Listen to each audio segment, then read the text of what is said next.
Welcome back. Last time we spoke about this interesting map, and I promised I'd get back to you with someone who might know a bit more about it than I do.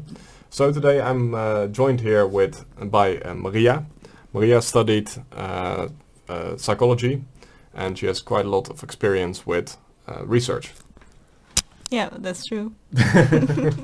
And she's also my girlfriend. But she's not biased, I promised.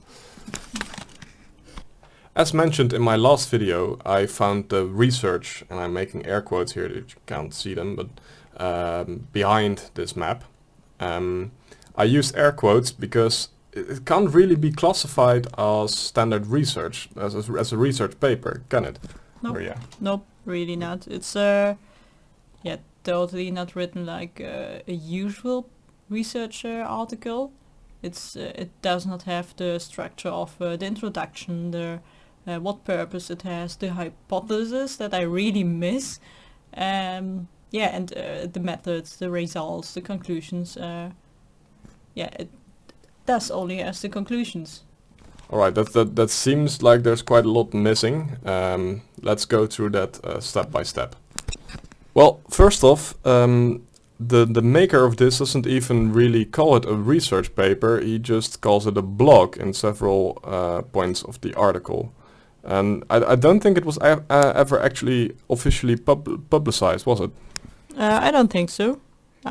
You said also that you never saw another really paper or something in it, with it. And if something is not officially published, there should always be a reason why it's not published. So that's kind of suspicious, I would say.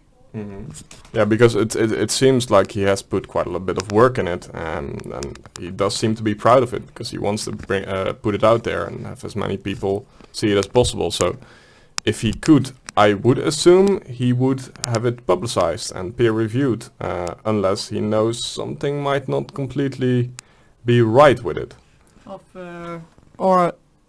It was rejected or something.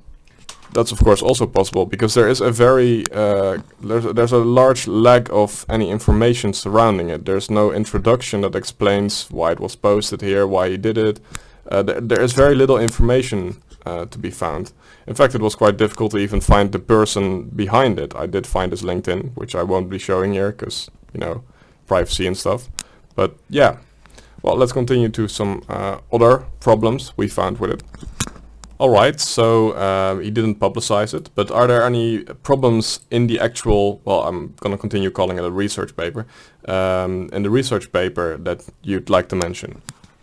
Really important one is, I found what test he used. It was actually a pretty good test. It's used for, non-verbal tests to measure between countries.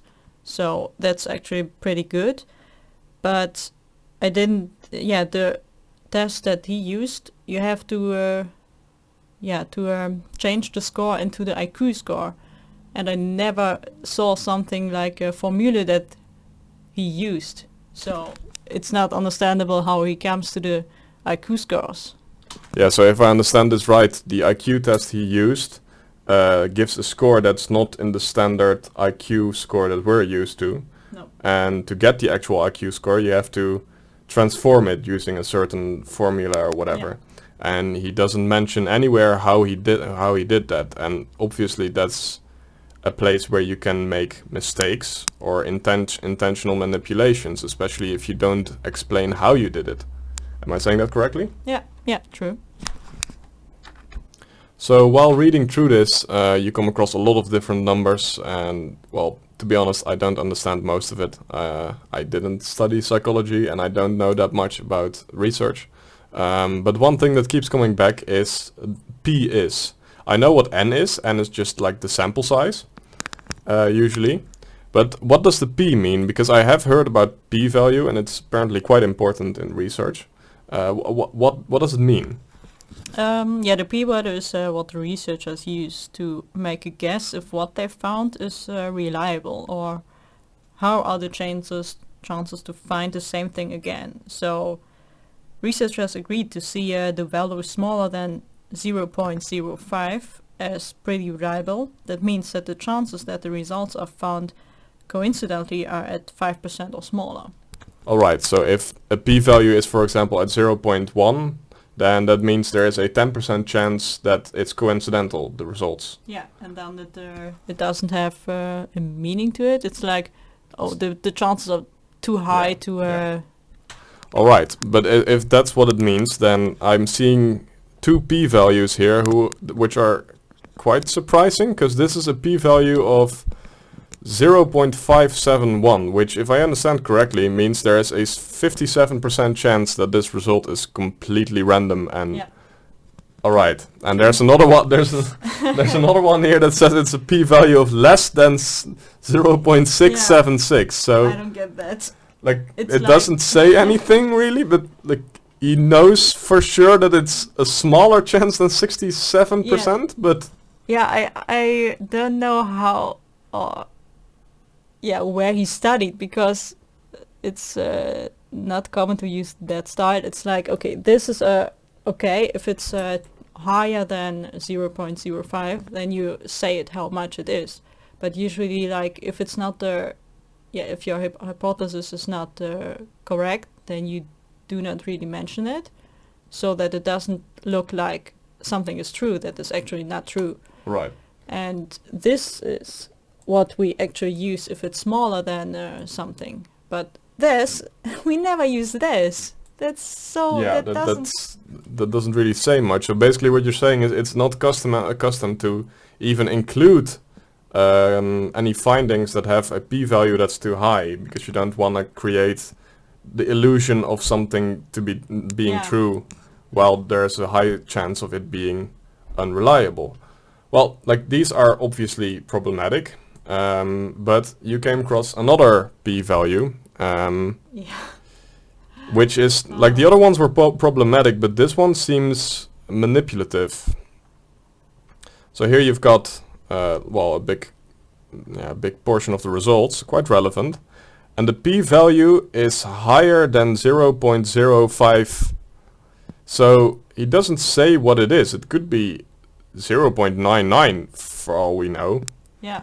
And it's extra sneaky because I think he's well aware that under that 0.05 is the limit. So if someone reads over this quickly, they'll just like see it like, oh, all right, this research, this p-value is relevant, but it's larger than that. So he doesn't even give the actual p-value or the actual chance of it being coincidence. He just says it's a high number that's too high to be reliable. I'm not saying what it is, and I'm phrasing it in a way that makes you think that it is reliable, basically.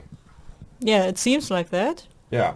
You never use it like this. Higher than something, you never use that. Yeah, and like at first you might think like this could be a coincidence. Maybe you just clicked the wrong button, like a typo. But he used the same thing over here. So this is most definitely not a coincidence, and he uses it correctly, literally a few words later. So that's very problematic. Throughout this entire paper, he seems to at least try to stay neutral or not show any inclination to what he's actually trying to find out, which is problematic in itself because it means he doesn't really have a hypothesis. But then here he has this little gem. As the map suggests, there are strong positive correlations between national IQs and average skin brightness of a nation's population. In other words, he's basically stating here, without proper research, that there is a very strong, like that people with a darker skin color are less intelligent on average. And that seems to betray a strong bias, or at least it seems like what he's actually trying to research is not the average IQ of different countries, but correlations between the IQ and the skin tone, which is problematic in of itself. But it also highlights that this research paper is very flawed in its structure and in what it's actually trying to accomplish. Do you have anything any thoughts about that? Yeah, you know that I do not really like correlational research anyway. Yeah, So yeah. this is like, oh, I found something that correlates with each other, but it doesn't mean something about that it's something, the cause of something or so. Yeah, you yeah, know? obviously, because you can make very weird correlation maps. I believe there are maps that correlate average level of pedophilia and dog ownership, stuff like that. You can correlate completely unrelated things to each other. And well, to his credit, he doesn't literally say being black or having a dark skin makes you less intelligent, but like even mentioning the average skin brightness instead of, for example, mentioning how well developed the countries are, already shows a bias towards that. Do you agree with that? Yeah, also like if you sentence before he says many things that could be correlated with it, you know, like relations were found between national IQs and variables in the fields of education, cognitive outputs, etc., etc. But he specifically goes into skin color.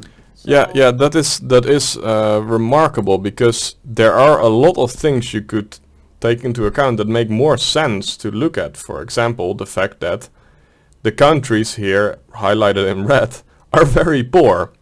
Like, it would make more sense to first look at that before looking at skin color. So that is problematic. Well, he does it a bit, like here, stronger economies, healthier, wealthier, but he doesn't use some numbers with it. Yeah, and the way he phrases it makes it seem like there is a causal relationship. On average, nations with higher IQs had stronger economies, instead of countries that have stronger economies generally come out with a higher IQ. Like, it seems to imply that this is caused by the higher IQ, which is a very controversial conclusion to make without proper research and argumentation. Alright, well, we're definitely having a lot of fun tearing into this piece, but we're already on quite a lot of minutes. So it's obvious this research, again, I wish air quotes were visible, is incredibly flawed.